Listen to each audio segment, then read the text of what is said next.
जास्त ऊन पडत आहे बाहेर, आणि बाहेरून घरी आलं की उन्हामुळे आपली चिडचिड होते, आणि अशा वेळेस जर आपल्याला आंब्याचं थंड थंड पन्ह मिळालं तर खूप शांत आणि बरं वाटतं. चला तर मग मी आज तुम्हाला सावजी पद्धतीचं आंब्याचं पन्ह करून दाखवते. हाय, वेलकम टू माय चॅनल. 3 कच्चे आंबे घेतले, त्याला भाजून घेतले गॅसवर, आणि याला कोळशावर किंवा शेगडीवर भाजलं तर खूप छान होते पन्ह आपलं.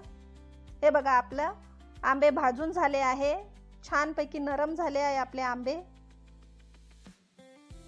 छान भाजून झाले आहे. आता आपण याचे साल काढून घेऊ. अगोदर आपण जो काळा भाग आहे तो काढून घेऊ, जळलेला, आणि नंतर आता आपण त्याचे साल काढून घेऊ. हे बघा, ह्या प्रकारे पूर्ण आंबे सोलून घेतले. आता त्यात पाणी घालून कुचकरून घेतलं,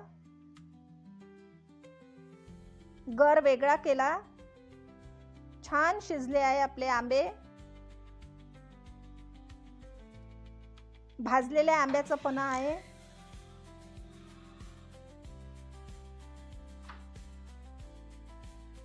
एक दोन पाण्याने आपण धुवून घेऊ.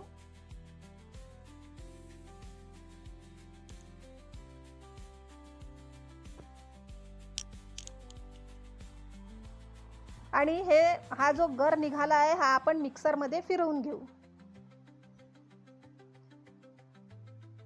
3 आंब्याला 2 वाटी साखर घेतली. तुम्ही आपल्या चवीनुसार कमी जास्त गोड करू शकता. मीठ घातलं, काळं मीठ घातलं तर आणखी उत्तम. धने जिरे पावडर घातलं, क्रश केलेलं, आणि हे सगळं मिक्सर मध्ये फिरवून घेतलं.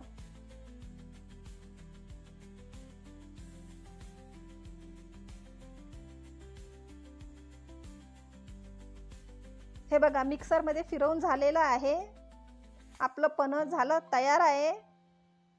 आता आपण वेगळ्या एका भांड्यात काढून घेऊ हे पन्ह. छान झालं आहे आपलं पन्ह. हे बघा, वेगळ्या भांड्यात काढून घेतलं. आता हे फ्रीज मध्ये आपण थंड व्हायला ठेवून देऊ. अशाच माझ्या रेसिपी बघण्यासाठी माझ्या चॅनलला लाईक आणि सबस्क्राईब करा, आणि कॉमेंट पण करा. हे बघा, छान पन्ह झाला आहे. आता फ्रीज मधून बाहेर काढलं, आणि थंड थंड रेडी टू सर्व. उन्हाळ्याच्या दिवसात अतिशय उत्तम आंब्याचं पन्ह असते. याच्यात पुदिना पण तुम्ही घालू शकता. पुदिन्याने आणखी छान चव येते पन्ह्याची. आपलं पन्ह तयार आहे.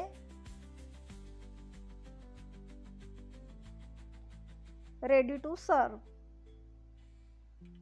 तुम्ही पण करून बघा आणि याचा आस्वाद घ्या. खूप छान झाला आहे पन्ह. उन्हाळ्याच्या दिवसात अतिशय उत्तम असते. वाव, बढिया, मस्त.